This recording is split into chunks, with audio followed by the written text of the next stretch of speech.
Ana Reinhard, esposa de Ulrich Zwingli. As esposas dos reformadores são um objeto de estudo muito interessante. Elas receberam grandeza dos seus maridos, e retribuíram transmitindo delicadeza, bondade e beleza às suas vidas e ministérios. As mulheres da Igreja Reformada têm sido um elemento importante na sua história. A primeira e, em alguns aspectos, a mais interessante destas mulheres é a esposa do fundador da nossa Igreja Reformada, Ulrich Zwingli. O seu nome era Ana Reinhard. Ela não foi uma freira ou religiosa como Catarina von Bora, esposa de Lutero. Na realidade, quando eles se conheceram, ela era uma piedosa viúva. E existe um elemento de romance acerca deste período de interesse de um pelo outro que a vida de Lutero não possui. Essa é a história de Ana. Não muito longe da residência paroquial de Zwingli, em Zurique, havia uma casa chamada Joeffli. Nela vivia a viúva de John Meyer, de Knonau. Ela nasceu por volta de 1487. A sua mão foi pedida por esse jovem, Johann Meyer von Knonau. O pai de John desejava que o filho viesse a ocupar a mesma posição que ele alcançara na aristocracia. Por isso, enviou à corte do bispo de Constança, seu primo, para ser devidamente educado. E escolheu, como noiva para o rapaz, uma jovem de Thurgau, que pertencia a uma nobre família austríaca. Contudo, o rapaz tinha uma opinião bem diferente. Mostrando uma verdadeira independência suíça, ele preferiu uma moça de seu próprio país a uma nobre estrangeira. Ele não tinha se esquecido da bela Ana Reinhard, filha do senhor das terras de Reusley, e secretamente eles vieram a se casar em 1504, em uma capela da vila, no distrito de Zurique. Quando o pai do rapaz soube do acontecimento, ficou furioso. Ele o expulsou de casa e o deserdou, deixando sua fortuna à sua segunda esposa, ao invés de deixá-la para a família do seu filho. O marido de Ana se encontrava agora sem a posse de seus próprios recursos. Contudo, ele foi eleito para o conselho da cidade em 1511, a despeito dos esforços em contrário de seu pai, tornando-se, posteriormente, oficial do exército suíço, indo juntamente com as tropas de seu país para a Itália, durante as guerras contra a França. No entanto, após várias disputas, ele retornou com a saúde bastante abalada, vindo a falecer em 1517, deixando Ana viúva com 3 filhos, um menino e 2 meninas. E, então, em torno do seu pequeno menino, Gerold, que o romance do casamento de Zwingli começa a acontecer. Gerold era um menino muito belo e cativante, e aconteceu de, um dia, o seu avô estar reunido com alguns conselheiros da cidade em uma sala que dava vistas para o mercado de peixes, observando as pessoas indo e vindo. Uma criada chegou ao local com um menino de 3 anos de idade e o deixou sentado em uma barraca, enquanto pagava pelo peixe. O velho homem notou que o menino estava atraindo a atenção de todos os que passavam, tanto por sua beleza como por seu comportamento gracioso. Perguntou, então, aos seus companheiros se sabiam de quem se tratava, e foi surpreendido ao saber que era o filho do seu próprio filho. Ordenou que a criança fosse trazida a ele e o tomou em seus braços. A criança, dócil e desinibida, brincou com a sua barba e olhou nos seus olhos de forma tão cativante que o velho homem não resistiu às lágrimas. E disse ao menino: "O teu pai me deixou grandemente amargurado, mas eu não permitirei que isso te prejudique. Ao invés disso, te tomarei como meu próprio filho, em lugar de teu pai." E, assim, ele ordenou que o menino fosse levado à sua própria casa, onde cuidou dele com grande carinho. Quando estava com 9 anos de idade, o avô morreu, mas ele continuou sob os cuidados de sua avó. Desse modo, este belo menino, que tão surpreendentemente quebrou a ruptura na família do seu pai, reunindo-a novamente, estava destinado a agir de maneira similar para com Zwingli. Foi ele quem inconscientemente promoveu a união de sua mãe com o grande reformador, de modo que eles pudessem conhecer-se, relacionar-se e finalmente viessem a se casar. Zwingli veio a Zurique após a morte do seu avô, quando Ana estava lutando para sustentar e educar a sua família com seus parcos recursos. Ela foi, desde o início, uma das ouvintes mais atentas de Zwinglio, em suas pregações. Como a casa dela fazia parte de sua paróquia, ele veio a ter contato com ela como seu pastor. O reformador percebeu de imediato as suas necessidades e também as suas virtudes cristãs. Mas foi Gerold quem especialmente atraiu a sua atenção. Os olhos atentos de Zwinglio logo se deram conta dos talentos deste menino precoce. O reformador deu a ele aulas particulares de grego e de latim, e quando Gerold precisou de educação mais elevada, ele o enviou, ainda com a tenra idade de 11 anos, para Basileia, centro literário da Suíça. Foi assim que Zwinglio se tornou um pai adotivo para o órfão. O menino era tão inteligente que o seu professor em Basileia escreveu para Zwinglio: "Se você tiver outros meninos como este, por favor, envie-os a mim. Eu serei um pai para eles, e eles serão meus filhos." Quando o jovem foi, em 1523, para as termas da região de Baden, ao invés de dar-lhe o presente costumeiro, Zwinglio providenciou algo melhor. Ele escreveu um livro intitulado Conselhos para a Educação de um Jovem Nobre, dedicando-o ao jovem Gerold. Muito veementemente, neste livro, ele o encorajava a boa moral e a vida cristã. Este belo e oportuno apelo foi o instrumento utilizado por Deus para sua salvação. O jovem deu início a uma nova vida e nunca trouxe desgraça, somente honra a sua família e amigos. Ele veio a ser um dos mais brilhantes e promissores jovens de Zurique. Tornou-se membro do conselho da cidade com apenas 18 anos de idade, e presidente desse conselho aos 21. Apesar de jovem, foi elevado muito rapidamente às posições mais destacadas na cidade. Foi, no entanto, o cuidado paternal de Zwinglio por Gerold, como seu protegido, que preparou o caminho para o seu posterior casamento com a mãe do rapaz. Gerold foi, no dizer de sua biógrafa, o elemento de união entre o seu tutor e a sua piedosa mãe. É digno de nota o fato de que houve grande dificuldade na aceitação desse casamento, visto que não era comum, na época, que os ministros, pastores, se casassem. Em 1523, um pregador contraiu matrimônio, em Zurique, e isso causou um grande escândalo. Zwinglio casou-se com Ana em 1522-3. Contudo, mais do que em Zurique, seu casamento causou um alvoroço ainda maior na sua cidade natal, Toggenburg.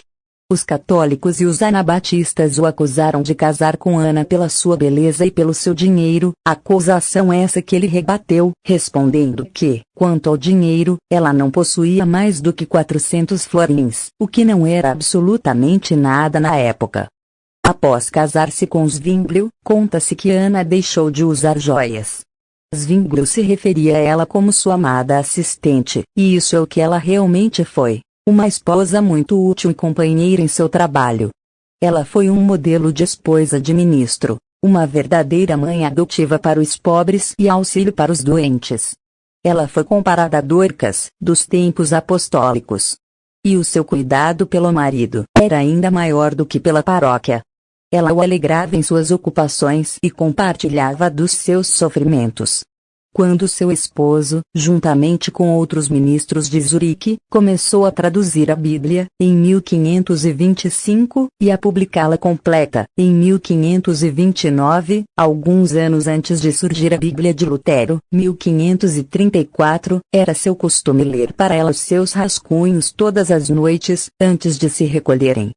Posteriormente, ela veio a mencionar o ávido interesse que sentia pelas narrativas bíblicas, do modo como elas haviam sido traduzidas por Zwinglio para sua língua materna.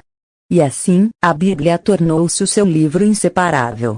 Ela lutou para introduzi-lo nos lares da congregação, a fim de que a Bíblia pudesse ser uma propriedade de cada família.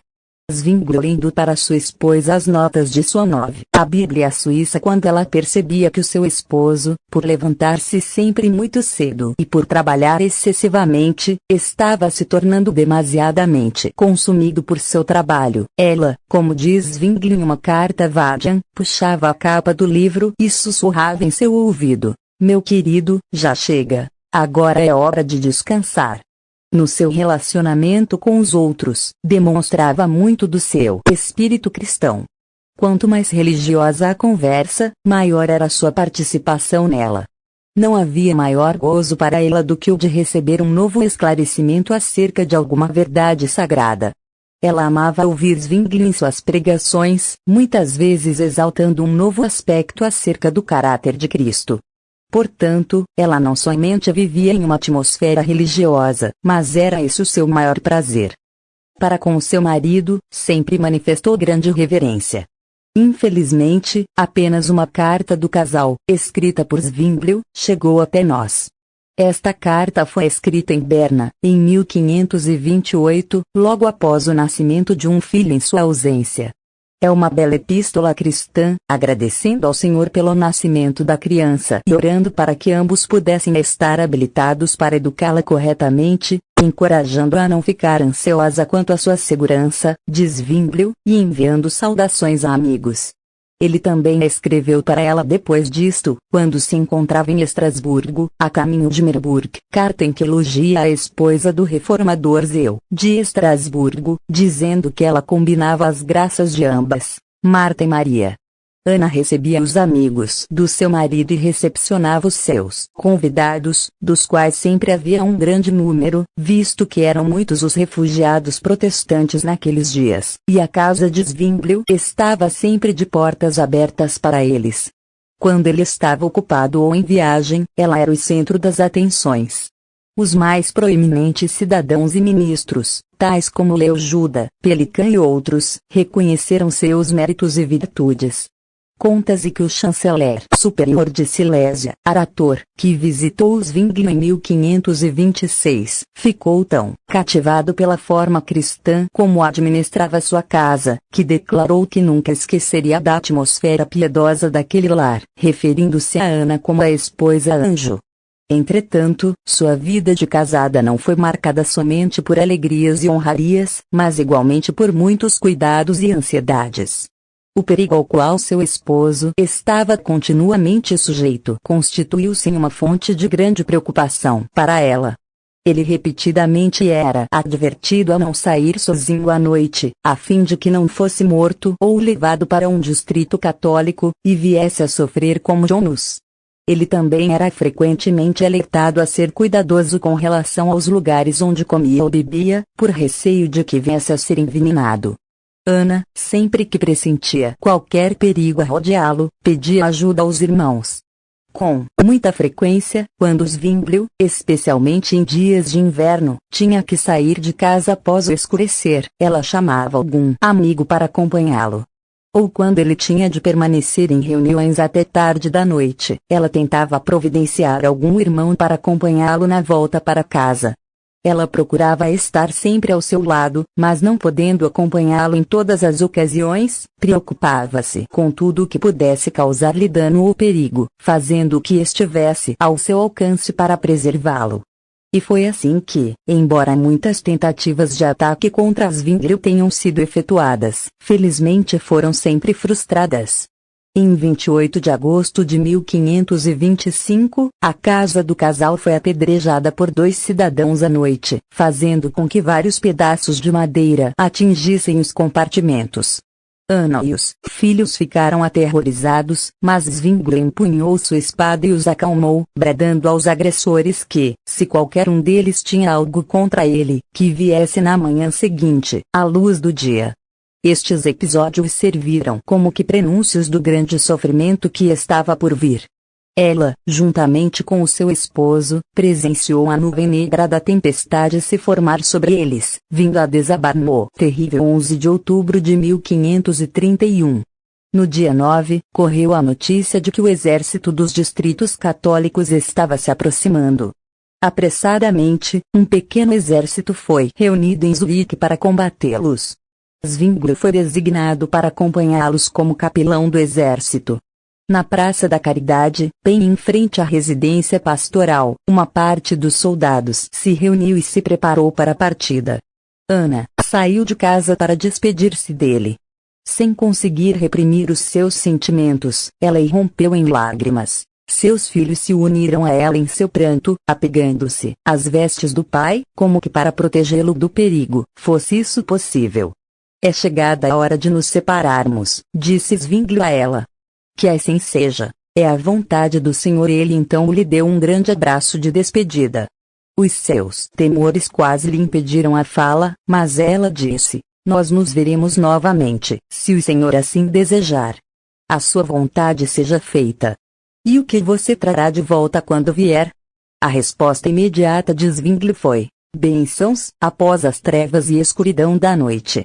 Estas foram suas últimas palavras à esposa, palavras que permaneceram como um santo conforto para ela em toda a sua vida, daí para frente. Pois ela cria que as bênçãos viriam após as noites de trevas deste mundo, esperando vê-lo na luz do novo dia no céu. Zwingli então abraçou os seus filhos, pressionando-os junto ao peito, e afastou-se deles para partir. Enquanto ele se dirigia com os soldados para o final da rua, olhou mais uma vez para trás e ela acenou-lhe o último adeus. A quem, agora, em seu sofrimento ela iria recorrer, senão ao seu Salvador, aquele a quem havia sido conduzida pelo próprio esposo ao chegar naquela cidade. Ela apressou-se para dentro de casa, e com os seus filhos, lançou-se no quarto solitário e clamou repetindo as palavras do Salvador: Pai, seja feita a tua vontade, e não a minha. Reconfortada, ela se levantou e esperou pelo resultado da batalha. Quando as primeiras notícias da derrota e da morte do seu marido e do seu filho chegaram, os seus amigos tentaram ocultar dela os detalhes mais tristes relacionados a estes episódios. Entretanto, não podendo fazê-lo por muito tempo, eles se apressaram em confortá-la. Proeminentes cidadãos e ministros foram visitá-la, expressando-lhe suas condolências. Importantes ministros de outras cidades, tais como Capito e Busser de Estrasburgo, e Keller, de Augsburgo, escreveram belas cartas de solidariedade cristã. Mas para ela, o maior conforto de todos veio através do jovem Henrique Bullinger, sucessor do seu esposo. Ele tomaria o lugar de Zwingli e cuidaria dela como se fosse seu próprio filho.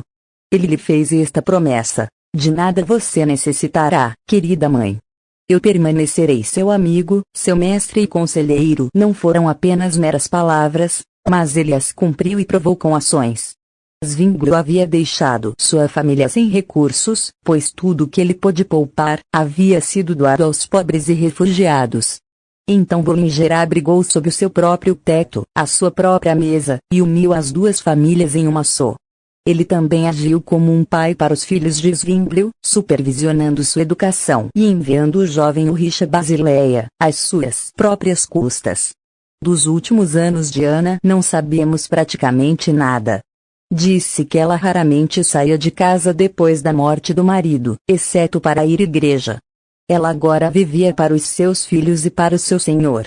No final da sua vida, ficou muito doente, e a sua doença persistiu por vários anos, mas ela suportou pacientemente os seus sofrimentos.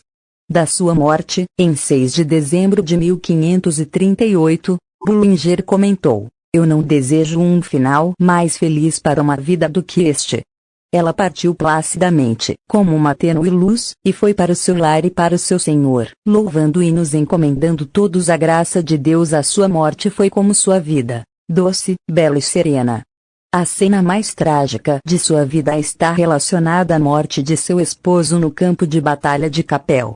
Bullinger conta que, ao chegarem as notícias daquela terrível derrota, Zurique foi tomada por um estrondoso e terrível clamor de lamentação, lágrimas, prantos e gemidos.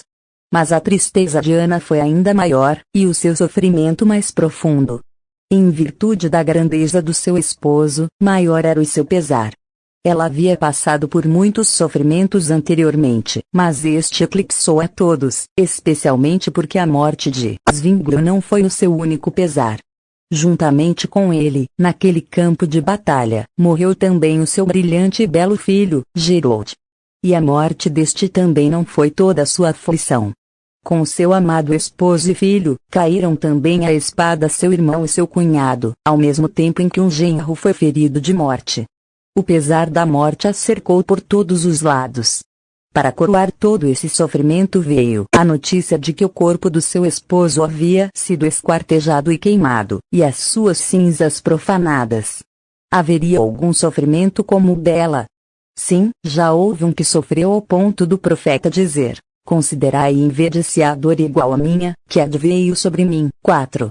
Para os braços deste Salvador, que sabe o que é sofrer, ela correu em seu sofrimento, e ele confortou a sua alma e levantou pessoas para ajudarem. Em uma das suas biografias, há um retrato seu chorando em oração, enquanto uma mão celeste a consola, enxugando as suas lágrimas. E abaixo da figura consta o texto bíblico: e Deus enxugará dos seus olhos toda lágrima. Tendo em vista as grandes aflições e angústias pelas quais passou, Ana pode bem ser chamada de a mater dolorosa, a mãe sofredora, da Reforma. Debaixo das cruzes dos seus amados ela chorou, como Maria sob a cruz. E assim como João, o discípulo amado, levou Maria para o seu lar, assim fez também o jovem Henrique Bullinger, oferecendo a Ana um lar e tornando-se para ela um filho amado. A filha mais velha de Anne Zwinglio, chamada Regula, herdou a beleza da mãe e possuía a piedade dos pais. Ela cresceu na família de Bullinger, juntamente com o jovem Rudolf Walter, o qual veio a ser, mais tarde, seu esposo, e também o sucessor do seu pai e de Bullinger, como antistes da Igreja de Zurique, título que designava, na época da Reforma na Suíça, o cabeça ou chefe da Igreja. Durante a perseguição de Maria na Inglaterra, muitos refugiados foram para a Suíça e foram recebidos por ela em seu lar, dentre eles Grindal, que viria a ser o arcebispo de Canterbury, e outros, que depois se tornaram bispos na Inglaterra. Depois da morte de Regula, o seu esposo assim escreveu acerca de sua perda: o que o piedoso Abraão sentiu com a perda de sua amada Sara, e Jacó com sua querida Raquel, o mesmo tenho para sentir e lamentar. Um exemplo do mais puro amor, da mais inviolável fidelidade conjugal e virtude doméstica. Ela sabia como lançar fora toda a tristeza e toda a inquietante preocupação da minha alma,